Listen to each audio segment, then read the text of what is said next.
the intro music. Yeah! Woo! Hey everybody, and welcome back to the Star Trek Fleet Man video. Today is going to be a little bit longer. We're going to be going over mirror waves and trying to cover the secrets, if you will, of why they're hard, why you might still be able to complete them, and why I'm going to go back to one of my favorite phrases that I use all the time. You are stronger than you think you are. So I want to cover some basics, cover some crewing, and go into a little bit of depth of hostiles. So if this video is a little bit long, I do apologize. I'll try to keep all the information concise and make it easy to understand. To start with, let's go over some basics of waves themselves, as in what works for these new waves, research-wise and etc. So on my Discord, if you're not on it, of course, I'm going to encourage you to join, but I put up this announcement yesterday. Now, there's some good information here about a few different things. The main thing that I want you to kind of take a gander at for this video is the Mirror Universe stuff, but the other information is pertinent if you're watching in July 2024.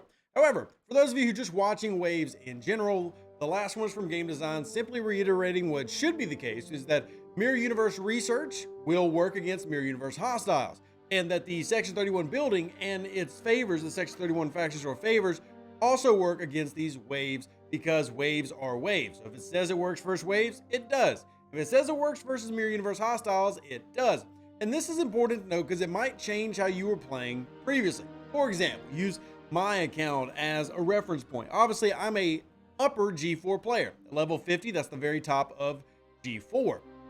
With that said, that means if you go into my Section 31 store, I'm probably not going to have these done, right? Because I didn't have the early struggles that some others might have had, so I didn't touch these favors at all. But now those favors actually have a little bit more relevance for me, wanting to hit higher than I normally would, needing a little bit stronger. And we're talking about things like, more isolated damage being valuable, impulse speed being valuable, obviously, and even things like critical hit chance, all health, etc. You can find value in the favors if that's where you want to spend some of your credits to go along with things like your reputation, which you need to be upgrading because I'm not a spy master yet. All these things have some level of value to you as a player, but more importantly, they work versus these armadas, and these armadas are more difficult than standard armadas. Let's go over how they actually roll out. So this is your first set. So these are the 40s right here, and these are the runs. So you have the Terran Empire kind of taking that FKR responsibility, Federation Klingon Romulan, and then you've got surveys starting in round 2. If you make it to round 8, there's I think 25 total surveys, since we have to keep count because we've had events that are very specific about the wave units that you hit. Then above that, you have the Texas class hostiles, and then finally Herodian and bioships. And this is the first set of Mirror Universe waves. Now, the immediate reaction from some people might go, well, this is impossible.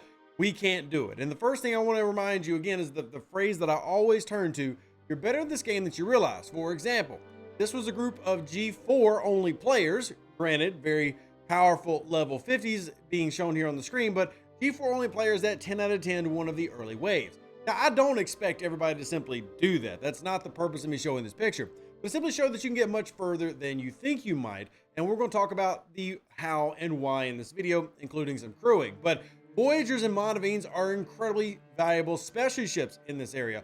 And the reason being is similar to how in the original waves, we would use things like Artalius with the speed crew to take out traders. Well, Monavine and Voyager are going to take out these traders pretty easily. And then you're going to want to probably focus, depending on what level you are and what you're best at. Voyager for me is what I tend to run if I want to run a second ship, and then you use that to fight off some of the bioships because you do want to fight off the specialties. However, there are some specialties that become ridiculously hard unless you have like a G5 ship, those massive Herodians. You might have seen them. But beyond that, let's take a look at where you can go later on. This won't affect a lot of the players here, but for the higher level players, where you have the NX-01 and its hostiles, you have silent enemies, and then you've got the Gorns. So changing it up a little bit there. Just wanted to show the patterns though, because I realize that most players won't be doing this one, at least not yet, but it's still good to know the pattern. And this is the pattern for the other ones. You can see they follow the same pattern. The specialty hostiles just change where they're going to end up being. I guess the next question would be, well, why are these so strong? Well, let's take a look at the hostiles to get an idea.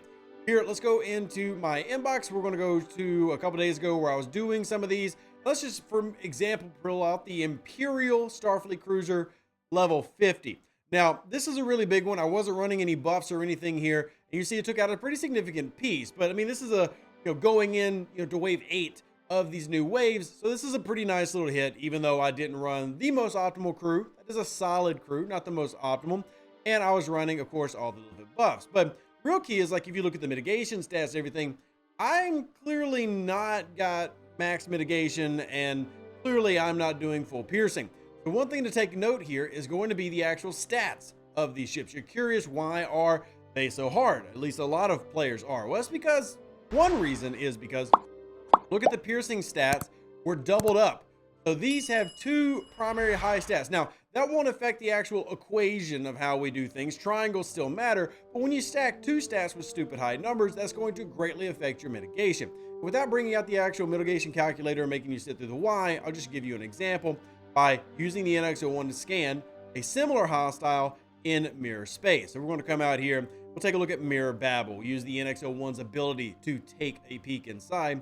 And then we can grab, I'll even grab one of the 51s. Obviously, the overall power might be a little bit different, but you look here, see the very big difference in overall piercing stats. And the same goes the defense stats, as it has doubled up defense stats as well. So these are, at their core, much stronger hostiles, the wave hostiles that is, than what you're normally used to seeing. At that same time, they still have regular limitations where they don't have officers and they don't have special abilities that you can take advantage of.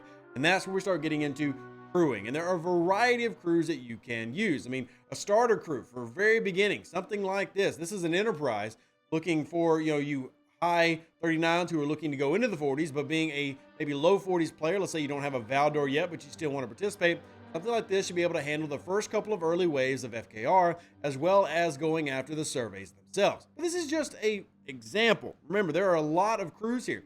Here's a variety of crews from a level 45 player. Shout out for the assist. Just love sharing out screenshots of people having success going against the FKR modeled hostiles. You also see a monomine there, and you don't necessarily have to have all these crews. If you're curious why Pelia is there, well, Pelia is there for the simple reason of lowering the ISO damage, because these new mirror universe hostiles do deal ISO. So you want to find a way to lower that down or make it weaker. But at the same time, you see the main point here is we're using traditional Strange New World crews. Because I understand that not everybody has every crew in the game. You might not even have the Enterprise E set yet, even though they do now have sourcing. It still might be something you have unlocked. However, Strange New Worlds is something that everybody should have at this point in the 40s, and you should also have some of the common lower deck things. And just to kind of reiterate the lower decks portion of it, I'll show you my lower decks right here. You can see I'm using a variety of things.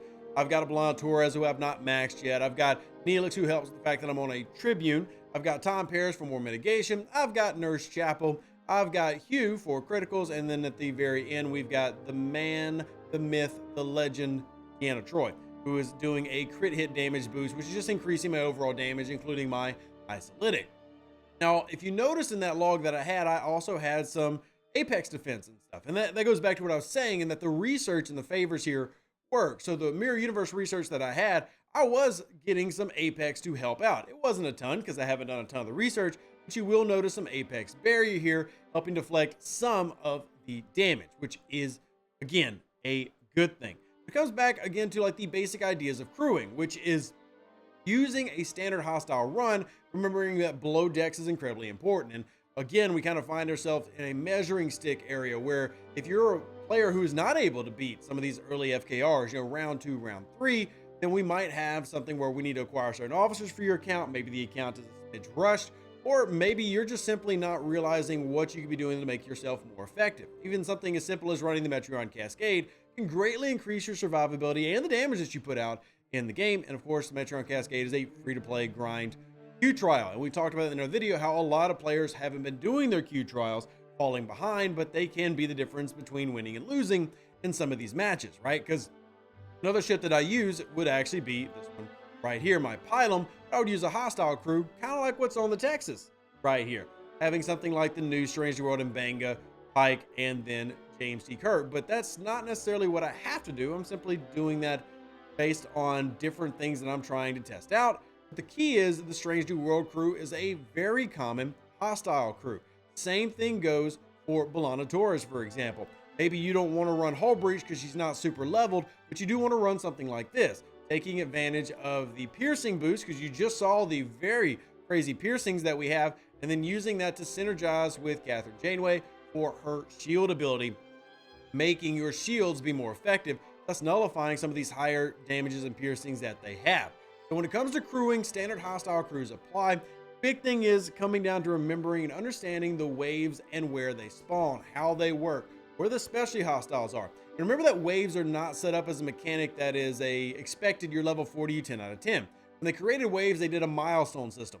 Milestone 3, 6, 10. So there's kind of like 3 high milestones as you go through the various sections of the mirror universe. If you're a low mid-40s player, they're expecting you to get around wave 3 or wave 4. If you do better, awesome. You know, I, at level 50, running with similar level players, have never done worse than 7th, but at the same time, there's the understanding of how things work and where they're spawning. And we found that, yes, these specialty hostiles can be very difficult. The main beef of it are these bottom 2 rows, and then bringing in things like Voyager and your Monavine, properly crewed, will help you do significantly better in those changes alone, helping players push up. And then also just having people in the right spot, because the triangle does matter, especially when these hostiles are harder. The last thing you want to do is, say, take your Coronar against a battleship that has ridiculously high numbers, making sure that your mitigation is floored out. Maybe you'll have a better advantage simply because of how the weighted values work in the math equation of this game using the triangle. What I mean by that is, if you are going with the triangle, you have a weighted advantage, as in the mathematical formula is 0.5 versus 0.2, and you get more credit for those stats. But if you're going against it, it can be very dangerous in a wave, and basically makes this wave impossible unless you go in with some tactics and some knowledge, or unless you're a level 70 and you have everything. But for us regular players out there who have not unlocked everything in the game and are trying to find ways to be more effective, real key comes down to coordination with your group and alliance. Now, this is something that I did not touch on like throughout most of the video. I didn't talk about the event structure. Do I think that 3 straight days of this, right as they come out, before people have time to really ascertain what effective strategies are, is cool? No, which is why I did ask for more directives to be given out to players to help them finish. I do believe that there was a bit heavy-handed early on. But at the same time, I do stick to the point that most of y'all are better than you realize. It simply comes down to crewing or working on obtaining those crews so that you can be effective. And to remind you, this is something that G4 players, like just G4s, have already finished out, right? Like there's no G5s that took place in this because this is actually a level lock server. The highest level players here are 50s. And yes, we can argue they're strong 50s, but again, to reiterate, I'm not trying to say that everybody here should be 10 out of 10ing, but that you could be doing better than you probably might be if you've had issues, because I've had players who are level 45 saying they don't get past wave 2, and that's almost guaranteed to be a coordination and understanding issue than it is to be a hostile issue. So you can do it. More than happy to work with all of y'all in my Discord if you want to jump in, or even my Facebook, wherever you want to contact me, because again, I believe y'all can do this. I really believe that you can win. Appreciate y'all. Live long and plunder. Stay safe for those Space Cowboys. Deuces, that's me. Catch you on the next Star Trek Fleet Command video, and we are out. An even better outro than the intro. For the Empire and glory to your house.